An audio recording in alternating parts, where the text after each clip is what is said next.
Duke fans, welcome to episode 239 of the Duke Basketball Report podcast. We are here for your enjoyment today. We're doing a little bit of football because there is some very good news for the Duke football team. We'll be talking a little bit about the NBA Finals wrapping up. Quinn Cook gets another ring. His hand is filling up rapidly. And we're going to close it all out with a fun trivia contest. I am Jason Evans. I will be your host of the podcast and of the trivia game. Donald and Sam have no idea what I've prepared for them. Guys, Donald, I'll start with you. Do you think you're prepared for what I've got, what I've laid, the traps I've laid, so to speak? So first of all, hello, happy Canadian Thanksgiving Day to all of our people to the north. Oh, yes. I do know there's some people that listen to us in Canada, so shout out to you guys. Hope you guys are having a wonderful holiday. I am not prepared for this game because, as you just mentioned, you haven't told us anything. So how can I prepare for something that I didn't know about? Very smart. And Sam Klein, Sam, what are you doing for Canadian Thanksgiving Day? I will be right back. I'm plugging in a new microphone into my computer. Give me less than 1 minute. And then I will just respond. No, that stays in. That's, again, folks, this is one of those moments where sometimes we edit out the mistakes. This is a mistake. This is a moment that is going to stay in. Sam is off camera now. I will say that this is funny that a lot of this happens while we record because we have interesting setups sometimes. And sometimes you just kind of have to roll with it. All right, guys, I think I'm finally back. What was the question? I don't think I remember. It was, are you prepared for the trivia? I'm about as prepared for the trivia as I am for recording this show on high-quality editing software. So let's get to it.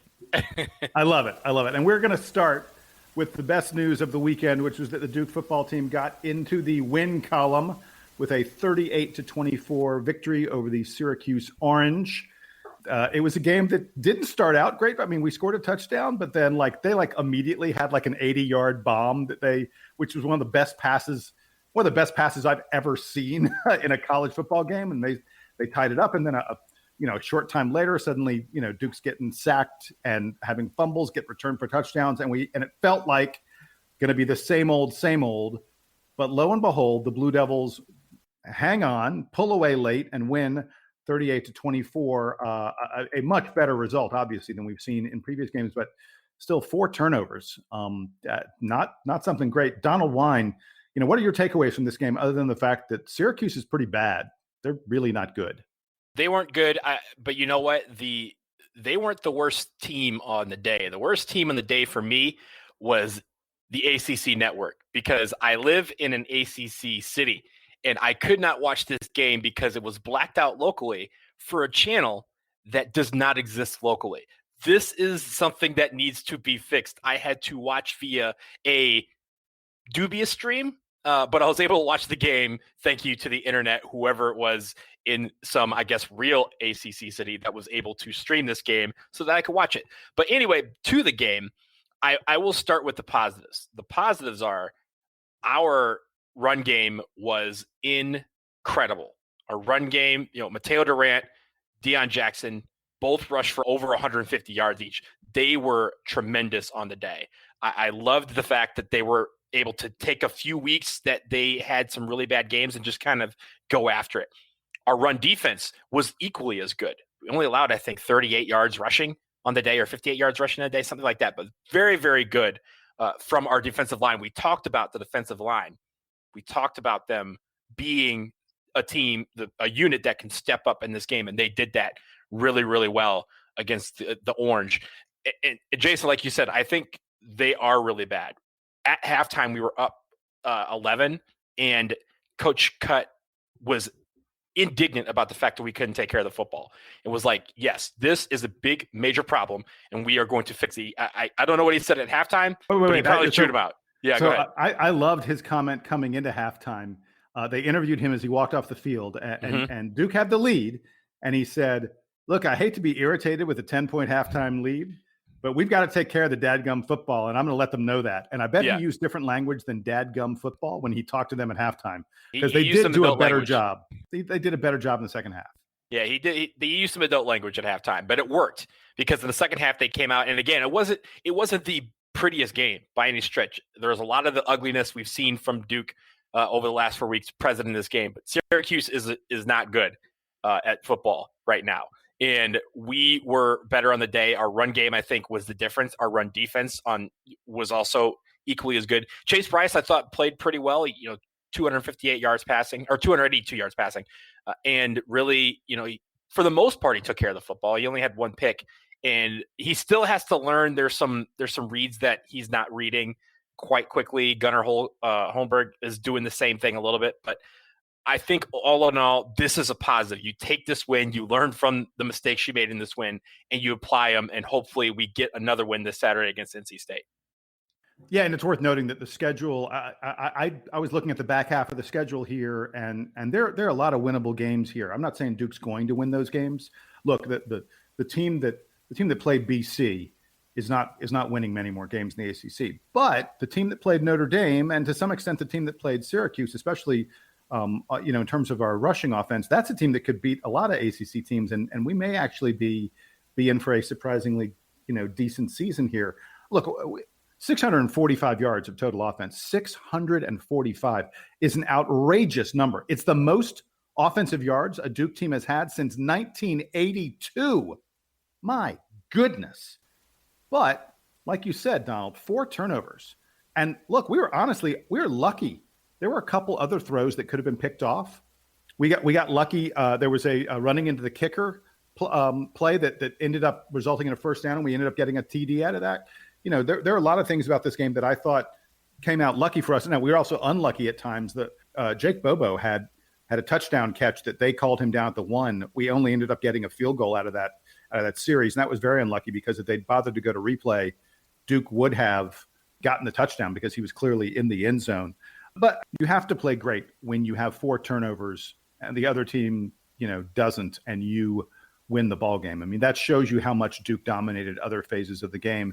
And I liked Cut's final comment in the postgame. They interviewed him again in the postgame, and I just thought it was very apropos. He said, there is daylight and dark difference between winning and losing. And boy, is he right. I mean, if we'd lost this game, you'd be looking at those 4 turnovers and just be furious that Duke still cannot hold on to the ball. But it feels a little bit better when it's a game that you win. Sam, what's your feeling about the turnovers here? The turnovers are still concerning because we talked about going into this game how Syracuse was good at turning the ball over. They were one of the best so far this season. Duke has had a lot of problems with turnovers, and those issues continued. So I really hope that there's an opportunity after a win to go back and look at the tape and be like, all right, now it's time to clean up some of the ball handling here. Most of them came from fumbles, which are even more disappointing because at least, if they're interceptions, then all right, we can blame that on the quarterback. Then it really just needs to be more of a conversation between the coaching staff and the quarterbacks, maybe with the receivers on not running the right plays. But fumbles is sort of a general problem. There were quarterback fumbles, there were running back fumbles, and so that can't continue for Duke if they expect to, as you said, Jason, take advantage of maybe an easier back half of the schedule to steal a few more wins. So I'm disappointed that the turnovers continued, but hopefully following a win, there's more opportunity for them to correct it. I also wanted to come back and talk a little bit about the quarterback situation, because as we noted, Chase Bryce had a nice game in terms of total yardage. He was benched briefly, I believe it was in the second quarter in favor of Gunnar Holmberg. And there's an interesting dynamic here because Chase Bryce, of course, has been a backup quarterback for his entire college career. He was playing at Clemson. He was behind Trevor Lawrence, was standing on the sideline for the most part, watching Lawrence deliver Heisman Trophy level performances throughout ACC season. So Chase Bryce is not unfamiliar with standing on the sideline and watching the game, but is unfamiliar with being the starter and having this happen to him.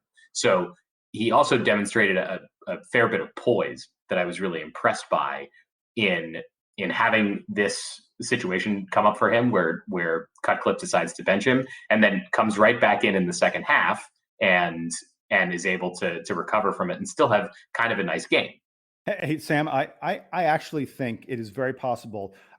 Holmberg came in on the series right after Chase Bryce got sacked pretty hard, and he fumbled, and they recovered the ball. I think he may have been a little shaken up, and that it wasn't so much your performance is terrible, we need to take you out, as much as it was, hey, take a second, catch your breath, maybe watch things for a minute, and let's let Gunnar do a little, carry the load a little tiny bit.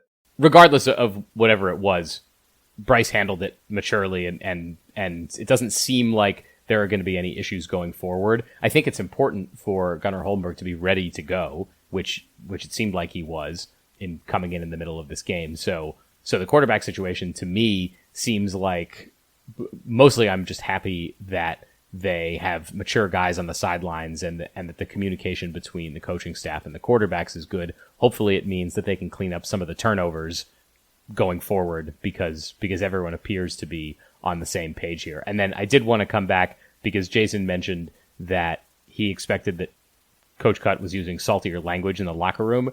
I can tell you from having spent time around the program that Coach Cutcliffe uses salty language sparingly. He is not Mike Krzyzewski in this regard, but when he uses it, it gets the players' attention.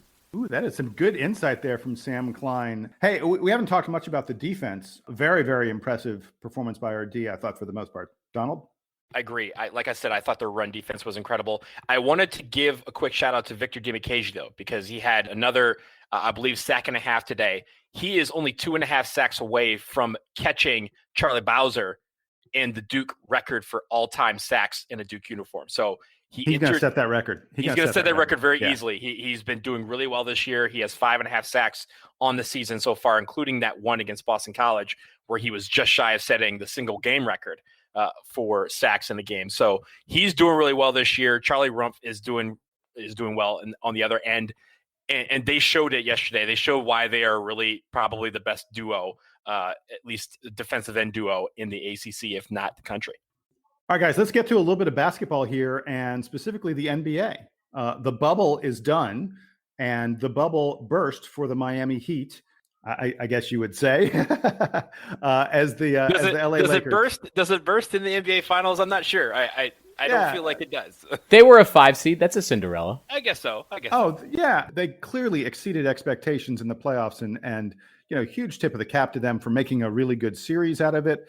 Jimmy Butler showed himself to be a absolute, rising star in the league. He absolutely carried them to a couple of victories, but in the end, it was the LA Lakers who won it 4-2. LeBron James collects his 4th ring.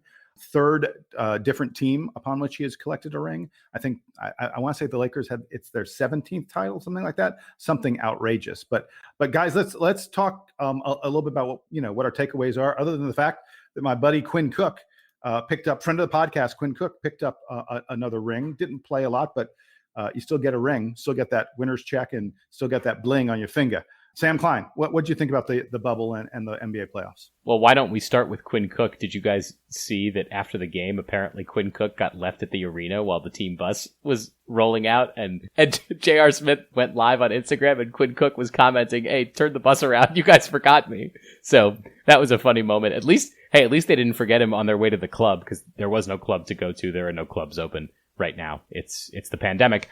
But very happy for Quinn. And there was an interesting note from, I think Duke men's basketball picked up on this. All 4 of LeBron James's NBA championships have come with Duke guys on the team, between Shane Battier and Kyrie Irving and Dante Jones, who played with LeBron in Cleveland, and then now Quinn Cook in Los Angeles. Meanwhile, if we're going to talk about the LeBron versus Jordan debate, I don't think Michael Jordan ever had a Duke teammate on any of his championship teams. So if you need more reason to be LeBron and not Michael, here's another just sort of petty, arbitrary reason to think about that, at least for all the Duke fans out there, which I imagine is most of you. The other cool thing that I wanted to highlight is just how successful the NBA bubble was. I don't know how much we want to talk about the games versus the big picture here, but the NBA succeeded in quarantining all the players. They had 22 teams enter the bubble. They started this all the way back in July, and they made it all the way here to mid-October. No coronavirus infections throughout anyone in the bubble. That's the players, the coaches, the staff, nobody. They managed to play all the games as scheduled. They were able to rejigger the schedule around series ending and then new series starting up and that kind of stuff. So there was a little bit of flexibility in there, but they managed to adapt.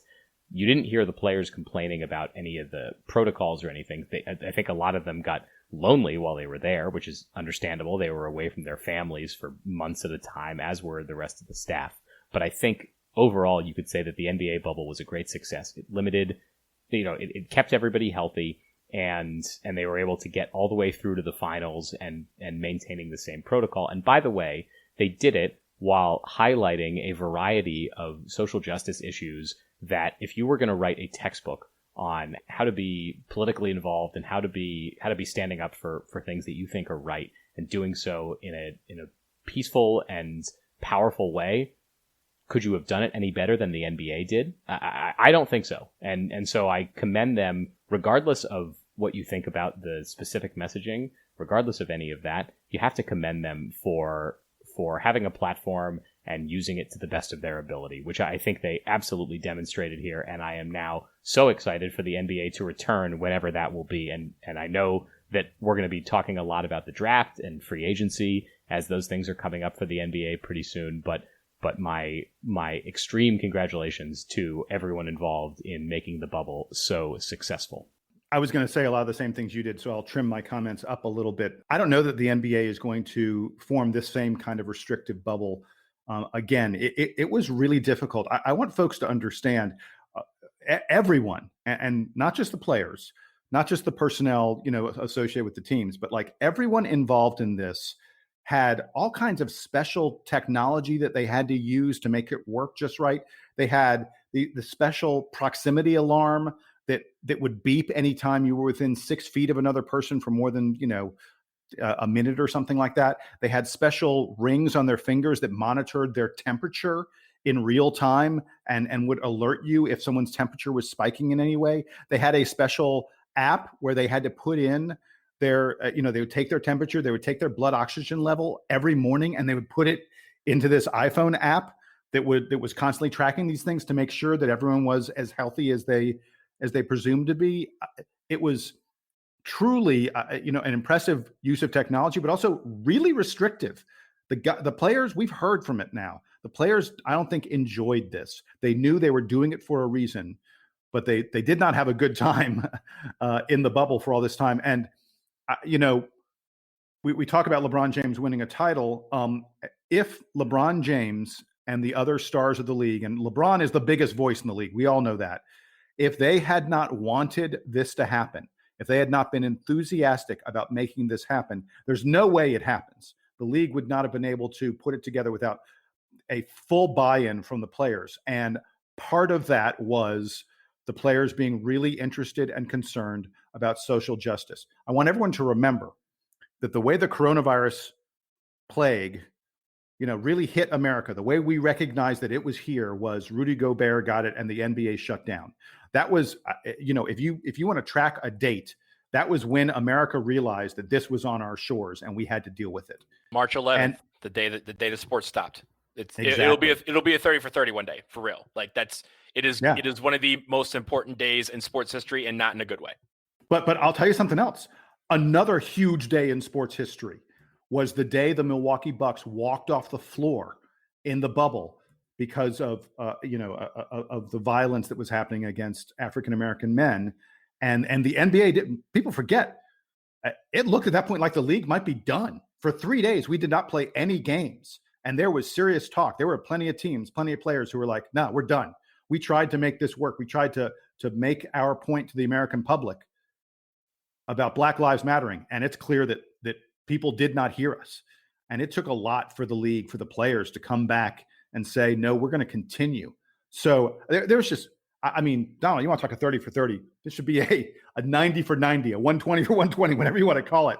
There should be a huge documentary about all that went on here. It was remarkable that they pulled it off. Congrats to the Lakers for doing an incredible job. And it meant so much, both in terms of fighting the virus and standing up for an important cause. It's funny that you mentioned that, because the producers and the people who documented the footage for The Last Dance were in the bubble the entire time. We found out a few days ago that they have been recording this entire bubble experience. Oh, and it's going to be awesome. Years from now, we're going to have probably a similar mini series where similar to The Last Dance, where we have in detail what went on inside the bubble, what it was like for these players. And I agree. All of what you both have said has been correct. This was an incredible time. The bubble was incredible basketball. I watched literally every single game, and there's a lot of games. So to do all that, and just think about this. I just want to go back to the greatness debate for just a second. We could have a whole podcast on who is the greatest of all time, but LeBron almost walked away from his 4th championship on that day that the Milwaukee Bucks walked off the court or decided not to play. That was how close we were to not having a season. LeBron and the Lakers walked out, followed by the Clippers. At that time, everyone was like, okay, well, if those two teams don't want to go for a title, so be it. Literally, the Lakers ended up winning the title. They were the favorites the whole time, and they ended up winning it. It takes a lot of guts to be able to say, I will walk away from what I know could be a very successful year for me in the name of making sure that people understand that our lives matter. And I think that when you couple that, you have to throw all of this into the debate for the greatest of all time. The fact that LeBron was able to carry the Lakers throughout this, helped Anthony Davis, a bunch of guys, assembled this roster to get to the point that they were and win it all with all the pressure, with all of that, I think is something that when we talk about this years from now, that is going to come up and people are going to be like, man, I cannot believe what those guys went through to get that 17th trophy. Hey, by the way, speaking of the GOAT debate, I think there's a really interesting case that LeBron makes based on this Laker team because Anthony Davis, obviously he had a great teammate, one of the 5 best players in the NBA as his primary, as his Robin, his Batman, if you want to call it that. I mean, Anthony Davis, probably very few players on the earth. But Jordan had Pippen. Jordan had Pippen, a top 50 player. Well, but wait. So the thing I was going to say about this was the 3rd best player on the Lakers. Who was the 3rd best player on the Lakers? Kyle Kuzma, I guess. Was Kuzma the 3rd? I'm not sure. This is the worst 3rd best player on an NBA championship that I can recall in a long time. I mean, you think about LeBron's other teams. He had Kevin Love when he was in Cleveland. He had Chris Bosh. Ray Allen, when they were down there in Miami. I don't know who the 3rd best player on this Lakers team was. They had 2 great players, and then they had a bunch of other guys who probably shouldn't be starting on any other NBA team. Contavious Caldwell-Pope. Rondo probably. Rondo played great ball in the bubble. I mean, in the playoffs at times. But, I mean, my goodness, this was their 3rd best player. Should not have been the 3rd best player in a championship team. That's how great LeBron and AD were.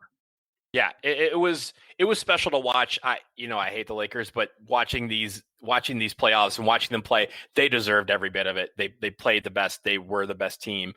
And hats off to the Miami Heat because I feel like a lot of if we have like a metric of like the per and the Q ratings that they talk about, the elevated status, the Miami Heat probably won that hands down because before this playoffs, everyone was probably like, the Miami Heat, they'll probably lose in round 1. If not, they'll lose to the Bucks. They'll be fine. Now people are like, this team is going to contend in 2021. And this team is such a likable group of guys because we saw that they were the best team equipped to just go into a bubble and just play basketball. Really, really good stuff from them. They'll be back. I know it. It was super fun watching Jimmy Butler turn into he's been very good for a long time. I feel like in this playoffs, he really turned it up and is basically now like, fine, I'm, put me on anybody, give me LeBron James, give me whoever. And I want to go up against the best. We saw Jimmy Butler guarding LeBron in this series, which I don't know that Jimmy Butler was the go-to guy on defense for the Heat, but look at him now. He's guarding their best player. He's scoring a ton of buckets. He's making everything happen for them. So I agree with you, Donald. It's going to be exciting to see the Heat in years to come. And speaking of things that are coming up, we're going to take a quick break, but then right after that break, Donald versus Sam, mano a mano, as Jason hands out the trivia questions. We'll see who knows more about recent Duke basketball. Back in a moment.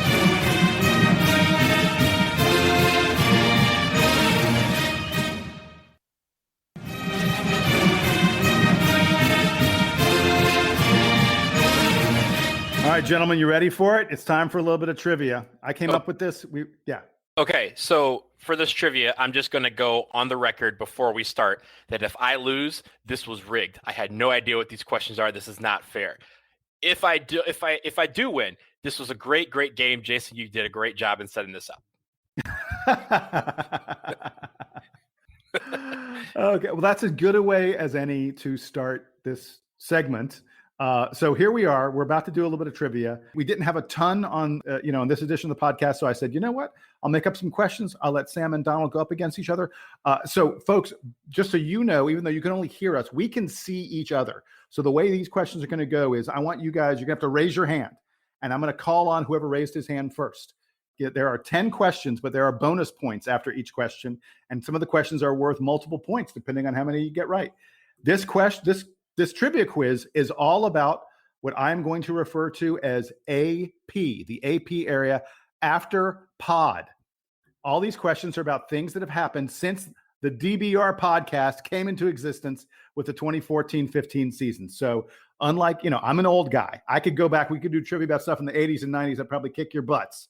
But this is all going to be very current, very recent. Every answer you give will relate to something that happened since the 2014-15 season. So here's how we will start. My first question is a scheduling question. We're going to have a couple scheduling questions, then some player stats, and then some recruiting and game result questions. First up, scheduling questions. Okay, guys? Be ready to raise your hand. Let's do this. Let's do it. Be tallying up these points. Duke has played UNC the most of any team since we started the podcast in 2014-15. How many times have we played UNC? Donald. 12. That is incorrect. Sam, would you like to guess? How long do I have to think about this? Because I think I can work it out. Why don't I do my thought process for getting there out loud, and then we'll see if I got to the right answer. Okay. So we started the show in 2015. There have now been 6 seasons since then, which means there's at least 12, and then there will be a couple ACC tournaments. I'm going to guess that Duke and UNC have played in the ACC tournament 3 times since then. So I'm going to guess 15 Duke-UNC games. Sam gets it right. 15 games is absolutely correct. I forgot the ACC. Slow and steady. Slow and steady wins the race. I was hoping. I told you this game is terrible. I was thinking something about how the season was canceled and how that's going to affect it, but that didn't because we got the whole regular season in this year. Very impressive, Sam. Sam, that means you get the bonus questions. All right. Ready? So you have 1 it. point for an extra bonus point. Who have we played the second most? Wake Forest, because Duke has to play Wake Forest twice every year in the back and forth. Very nice. And how many times have we played them for another bonus point? So it's twice every year for 6 times a year. I don't think we've played Wake as many times in the tournament. Let's say that we've played Wake 13 times in that. 12 times. We have never played them. Never played them in the ACC ACC tournament. All right. Man, bummer for Wake. I guess Wake is always pretty bad, at least in the time of this show. So they probably don't even make it to the day that Duke is playing in the ACC tournament. Yeah, it's very rare, I think, that they make it to that day. Right, exactly. So, guys, up next is what I'm going to call a ping-ponging question. Donald is behind, which means Donald will go first in the ping-pong. There are 6 teams that Duke has, 6 non-conference teams, I should say, that Duke has played at least 3 times during the podcast era. Name them. Donald, you go first. Does this count NCAA tournaments? Yes, everything. You name everything. Okay. Michigan State. That's the easiest one. We've played them 6 times. I was going to say, if he doesn't get Michigan State, I got an easy one off the bat. I will go with Kansas. That is correct. We've played Kansas 3 times. Donald? Wisconsin. No, we've only played Wisconsin twice. They are not there. Sam? Do I get to steal? Yeah, wait. It means that if you are now able to name another team, you will get a point, and then you would get an additional point for any of the other teams you can name. All right. Well, I will round out the Champions Classic by saying Kentucky.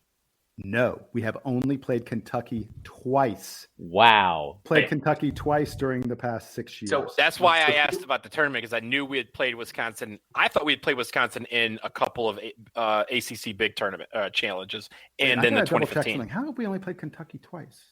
I got to check my thing again. Hold on. Because the rotation's only been twice since in 6 years. Correct. We've only played them twice. Mm-hmm.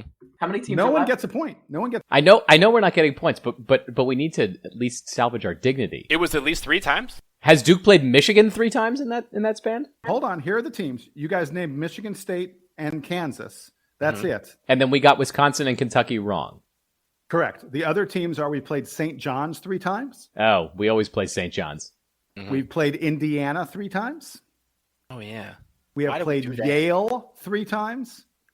And the team next to Michigan State, the team we have played the second most since the podcast came into existence, is Elon. It's still Elon. Whatever the hell they're called. We played them 4 times. So guys, unfortunately, no points awarded on that one. Now we're getting into some stat questions. Okay, are you ready? All right. Yes, let's do it. In terms of points plus rebounds plus assists plus blocks, who has the most in a single season at Duke since the pod came into existence? Sam. I am going to guess Marvin Bagley III. Sam's guess is incorrect. Donald. Points, assists, rebounds, and blocks since the podcast came into one existence. Season. Jaleel Okafor. No. All right. Can we keep going? Yes, let's keep going. All right. I'm going to go with Grayson Allen. Wrong. Donald? Zion Williamson. Wrong. He's number 2 on the list. All right. I'm going to go with RJ Barrett. RJ Barrett is the correct answer. my God. RJ Barrett combined for, I've got it on here. I'm not going to get into it. It's a lot of numbers. It's a lot. Yes, it's a lot. People forget that season. He had a ton of rebounds and assists that season, the single season he was at Duke. And because he played more games than Zion, he was the leader. Yeah, Zion was a bad choice. He didn't play the full season. That's correct. It was a bad choice. So Sam did end up eventually getting the RJ Barrett point. Donald, you were losing. This game appears to be turning into a fraud, according to Donald. See what I'm saying? See? I already knew. All right, ready? Donald, I'm confident you're going to be able to get this next one. In the after pod era, or the pod era, as we should probably call it, who has the most assists in a single season?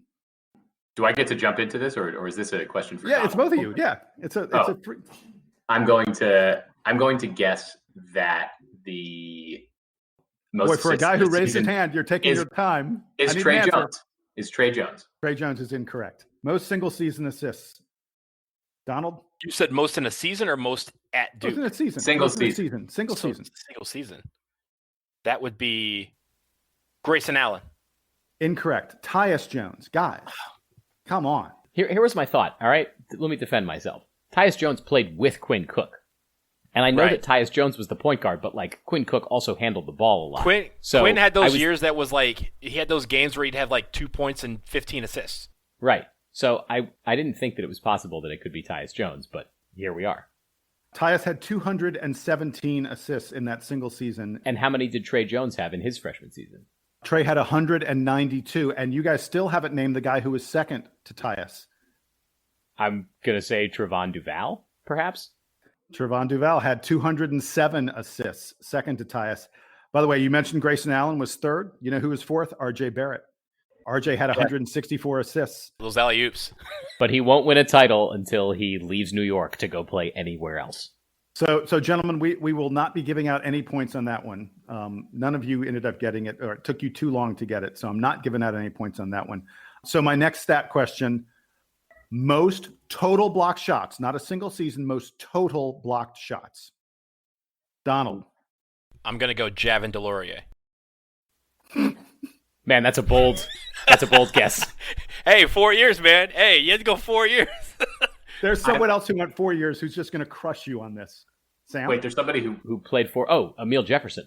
Perhaps. Emile Jefferson. It's actually not even that close. Oh, okay. You know what? All right. Here's why I wasn't thinking Emile, because he started pre-pod era and entered the pod era. That's why I wasn't thinking about Is this a technicality? Even with this technicality, Emile would lead. Okay, Sam, you got the question right. So you actually get Donald, the right. have you gotten any points yet? Donald has 0 points. No, I don't have any points because because this is a trivia thing. He didn't tell us any of these questions. I don't know these answers. I didn't get the answers ahead of time. Sam. So there are now bonus points for picking the person who is in second and third. Sorry, these are career blocks at Duke? Career blocks. Career blocks at Duke. So I need to be really careful about guessing someone who was only at Duke for 1 year. However, Marvin Bagley did have a lot of blocks at Duke, so I'm going to guess that Marvin Bagley is in the top 3 here. You are incorrect, sir. Number 2 is Marquise Bolden. Bolden had 90. I guess he was there for 3 years, right? Yeah. And then after that is someone who was only there for 1 year, Wendell Carter. 76 block shots. Carter had more blocks than Bagley that year. Oh, yeah. Carter blocked a lot of shots. He was Man, protecting the rim there, baby. Marvin Bagley did have a lot of rebounds, but yes, Wendell Carter blocked the shots. Okay, guys, we got one more player stat question. Donald, we're running out of time for you to get a point here. Hey, you know what? And this is one, you guys are going to get this, I know. Okay, so with the caveat that you must attempt at least 1 3-point field goal per game, not per game you played, but per game for the team. So Marshall Plumlee will not be the answer. Plumlee will not be the answer. Who had the best single season 3-point season? Oh, that was Gary Trent. Sam is incorrect. You have to have attempted 1 3-pointer per game played, most in a single season. Yes. Oh, I'm going to go. You know what? I'm just going to go Justin Robinson. He didn't quite have enough attempts. Sorry. And he wouldn't have gotten it anyway. The answer is freshman year Alex O'Connell, who hit 48.9% of his threes as a freshman. And he took almost 1.5 threes per game. So he was definitely there. Okay, so guys, because no one got a point on that, we're going to go for second place. You guys have still not named who had the second best 3-point percentage of anyone at Duke in a single season during the pod era. Come on, guys. He had an awesome sophomore year. Grayson Allen. Sam is incorrect. Trey Jones. Luke Kennard. I was about to say Luke Kennard. Luke Kennard lit it up as a sophomore. So Jason, Joey these Baker. may appear to be easy answers, but the fact is we are the Duke Basketball Report podcast. We have so many freaking good players that it's hard to come up with the correct one, especially in a sea of great ones. So, and by the way, no one was ever going to get this. The person who has the third best single season, Joey Baker. Justice Winslow. Justice Winslow hit 41.8% of his threes in 2015. Can you believe that? That's amazing. Clutch bangers, So again, too. Again, no points awarded. All right, another ping pong question. And again, Donald is trailing, so he will get to go first. Yay. This is a recruiting question. Uh-oh. Consensus top 5 recruits. This is the Recruiting Service Consensus Index. The RSCI says this guy was a top 5 recruit who attended Duke. Donald, go first. Zion Williamson. That is correct. Before I answer, are we including guys that were recruited prior to the pod era, or it's only guys who so like, can we guess guys that were on the 2015 team? No, you cannot guess players who are on the 2015 team because this is only Recruits since the that pod started. signed Players who have been during the- recruited. Yes. So that's a good clarification. So Tyus and Jalil Okafor will not count. Got it. Okay. So, and Donald had Zion. I'm going to go with RJ Barrett. Yep. Marvin Bagley III. That is correct. Let's finish off the team with Zion Williamson and say Cam Reddish. That is correct. We will also go with Vernon Carey Jr. Excellent. And Vernon Carey I guess he was a top 5 guy. He was like number 3. I will go with Harry Giles. Excellent answer, Sam. That is correct. He was the number 2 recruit. There are 3 of them left. There's still 3. 3 left? There are 3 left. Donald's having a hard time. Jalen Johnson. He is not a consensus top 5 recruit. All right. Here for the steal. Yep. Can I get the steal? You can get all 3 of them. I'm going to guess Jason Tatum. That is correct. I should have guessed him. I knew that was him. I'm glad that I got Harry Giles. I'm very impressed with myself. Who else you got? You got 2 more you can get. I don't think, if Jalen Johnson's not top 5, then there's nobody on this team. Was Wendell Carter top 5? I think he was just outside, but I'm going to guess him. He was just outside the top 5. Trevon Duval was number 5. He was top 5. And then the other one, Brandon Ingram, guys. Brandon Ingram. Oops.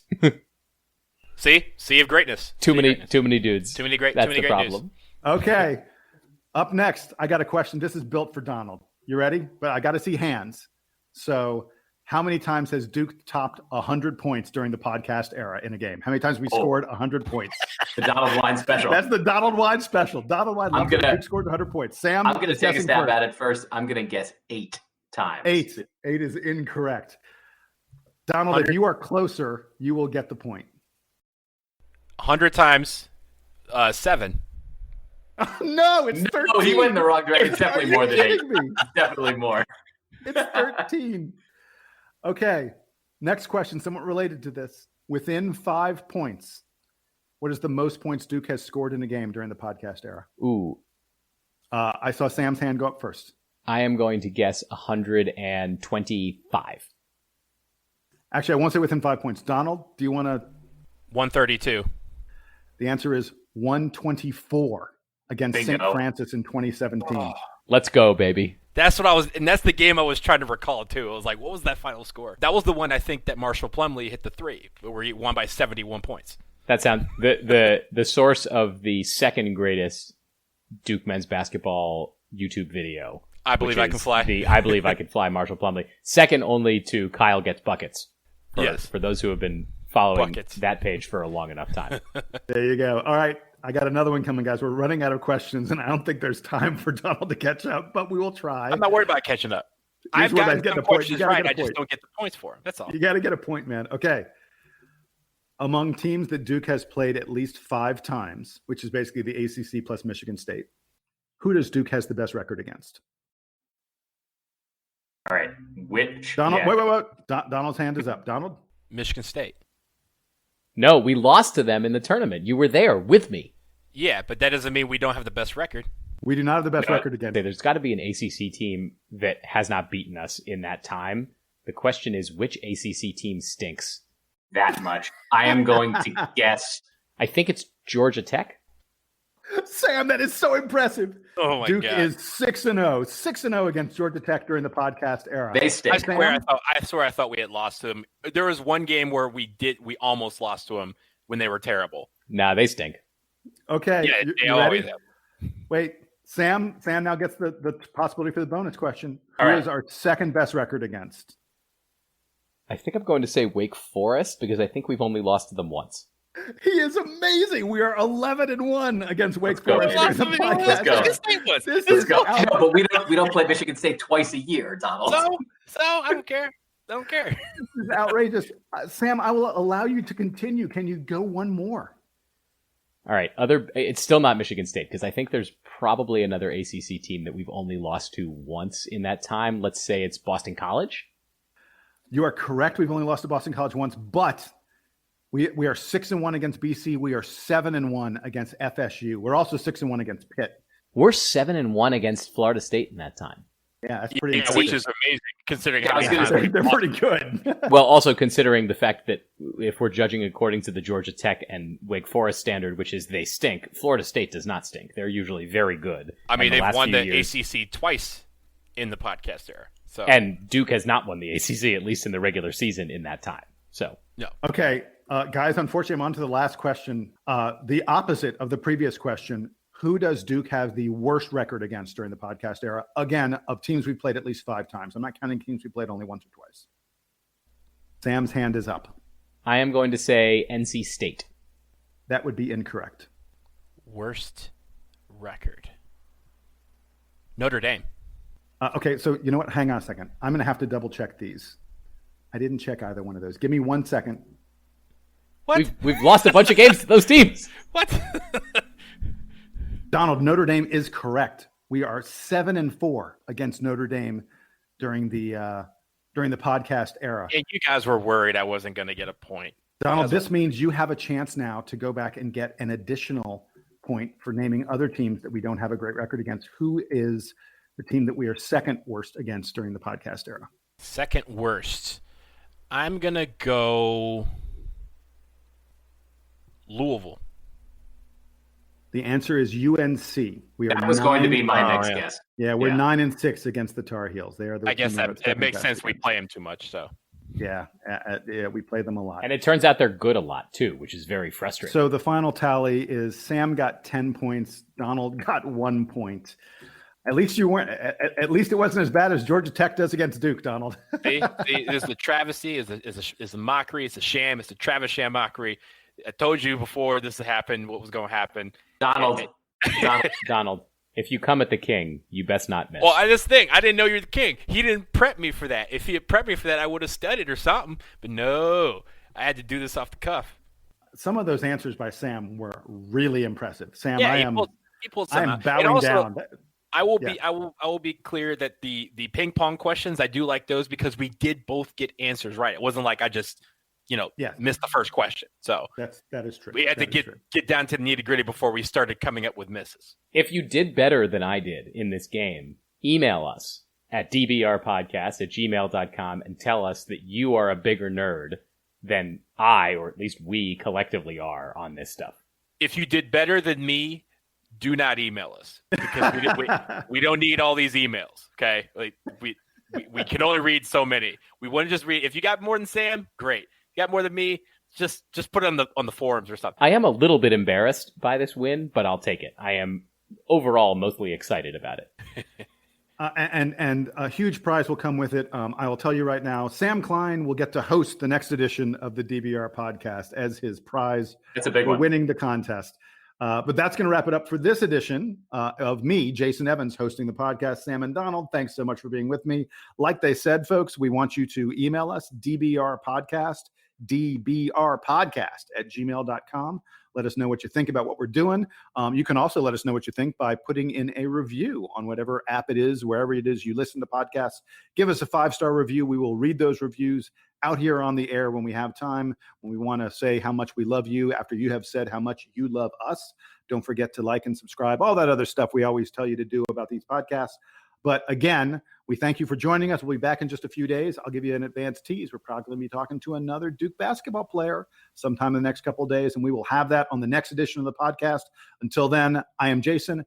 They are Donald and Sam, and this is the Duke Band.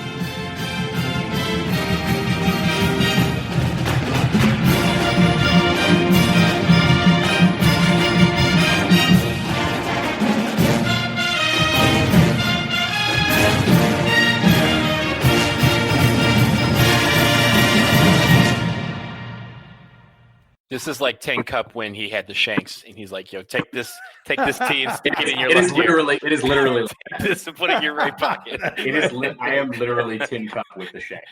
Now just do the podcast.